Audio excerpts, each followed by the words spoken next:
10 mujeres son asesinadas diariamente. Las llamadas al 911 por violencia de género aumentaron en el inicio del confinamiento por la pandemia. Las mujeres mexicanas perciben 15% menos de su salario que los hombres y 66.6% de su trabajo es no remunerado. Y las mujeres indígenas y las mujeres reclusas. La pandemia de COVID-19 ya lleva un año entre nosotros y nosotras. Su impacto ha acentuado pendientes, problemas y crisis que en la vieja normalidad parecían lejanos o no del todo visibles.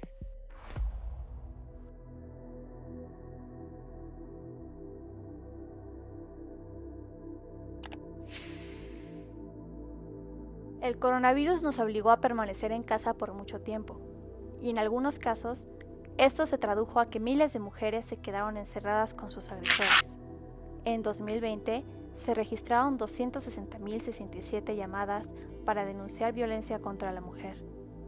En cuanto a violencia familiar, se contabilizaron 689.388 llamadas. Por violación, 3.554. Acoso u hostigamiento sexual, 9.376 llamadas. Y abuso sexual, 3.003 llamadas en total. Tan solo en el caso de estas llamadas, hubo un aumento preocupante que coincide con la entrada de la Jornada Nacional de Sana Distancia. Sí, cuando todos nos quedamos en casa. Uno de los lugares que resultan más peligrosos para las mujeres son los lugares públicos. En 2020 se registraron 967 feminicidios. Si contamos también los homicidios dolosos, 3.758 mujeres fueron asesinadas. Estos datos esbozan una realidad de terror. En promedio, asesinaron 10 mujeres por día. La Secretaría de Seguridad y Protección Ciudadana apunta que los feminicidios disminuyeron en 2020 en comparación con 2019, pero fue muy poco, 2 casos menos. Uno de los principales retos para nuestro país es acortar la brecha salarial entre hombres y mujeres, asunto que no es exclusivo de la pandemia. Solo basta checar estos datos para saber la magnitud de lo que sigue pendiente y permea tanto en sectores formales como informales, la política, cultura o el deporte. Desde 2017 y hasta poco antes de la pandemia, la brecha salarial promedio fue de 15%, o sea, por cada 100 pesos que ganaba un hombre al mes, una mujer percibía 85 pesos. Quizás es en el deporte donde estas diferencias se hacen muchísimo más evidentes. En promedio, una mujer en Liga MX femenil gana 3.500 pesos mensuales. A pesar de que esta cantidad puede variar entre 2.500 y hasta 14.000 pesos, son muy pocas las futbolistas que ganan cantidades altas. En el torneo varonil la cosa no está ni cerca de estos números. Hay jugadores que perciben hasta 3 millones de pesos al mes o muchísimo más. Aproximadamente 85% de las jugadoras ganan menos de 10,000 pesos y con la pandemia las cifras se redujeron. Pero el salario no es el único indicador que nos revela que el piso no está parejo para todos. La encuesta nacional sobre uso de tiempo 2019 del INEGI destapa que del tiempo total de trabajo de las mujeres, 66.6% lo ocupan para labores no remuneradas en los hogares, pero en hombres es distinto.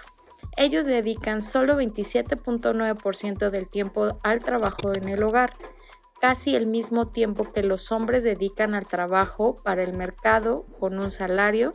Las mujeres lo dedican al trabajo doméstico sin paga. El asunto es que por la pandemia todo empeoró.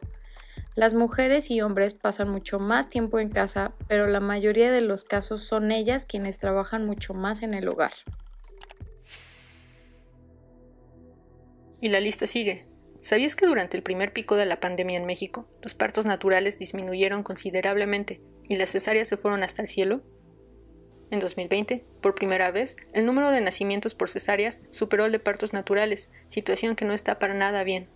Este aumento, curiosamente, coincide con los meses del primer pico de contingencia por el coronavirus. Los hospitales públicos resuelven por cirugía 4 de cada 10 embarazos, pero en los particulares lo hacen con 8 de cada 20. De acuerdo con la ONU, hacer una cirugía no justificada a una mujer para tener un hijo en lugar de seguir el curso de su embarazo a término natural es una posible forma de violencia obstétrica.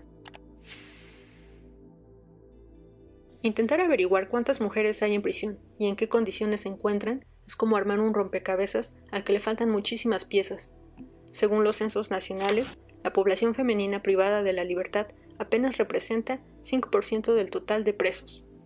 Algunas de las cifras alarmantes para este grupo son: 5 de cada 10 no tiene acceso a atención ginecológica, menos del 50% tiene acceso a servicios médicos especializados, al menos 3 de cada 10 mujeres presas no cuentan con oportunidades laborales, 33% de las internas no tiene agua potable en prisión ni regaderas, 22% pasa de 19 a 20 horas por día en su celda, 8% de las internas ha sido víctima de delitos sexuales dentro del penal, y en el 34% de los casos, las mujeres han sido violentadas sexualmente al interior más de 3 veces.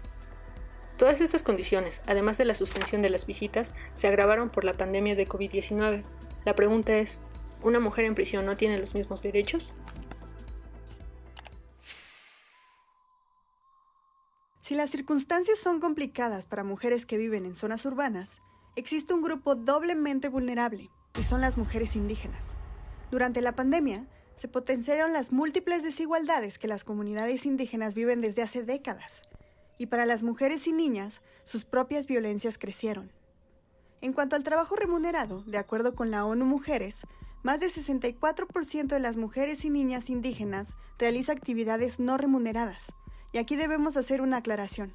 Las comunidades se encuentran en una situación crítica respecto a la igualdad de oportunidades laborales, y los hombres indígenas no son la excepción.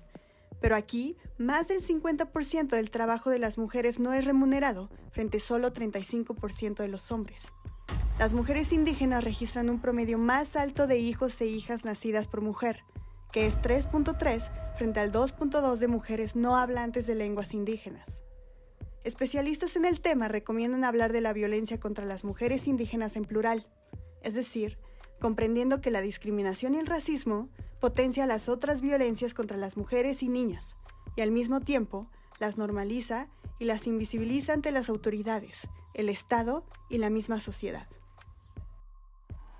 Hay demasiados retos, pero el principal siempre será garantizar una vida sin violencia para las niñas, adolescentes y mujeres adultas desde los espacios públicos, plazas, calles, transporte y hasta el privado, la familia, el hogar o la oficina.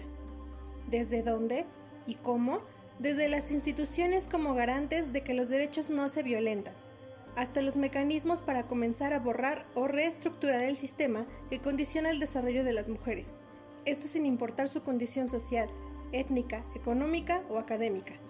De no hacerlo, de seguir invisibilizando o normalizando los problemas, vendrán otras pandemias, y la vulneración de las mujeres será la primera, aquella pandemia que no se ha podido erradicar.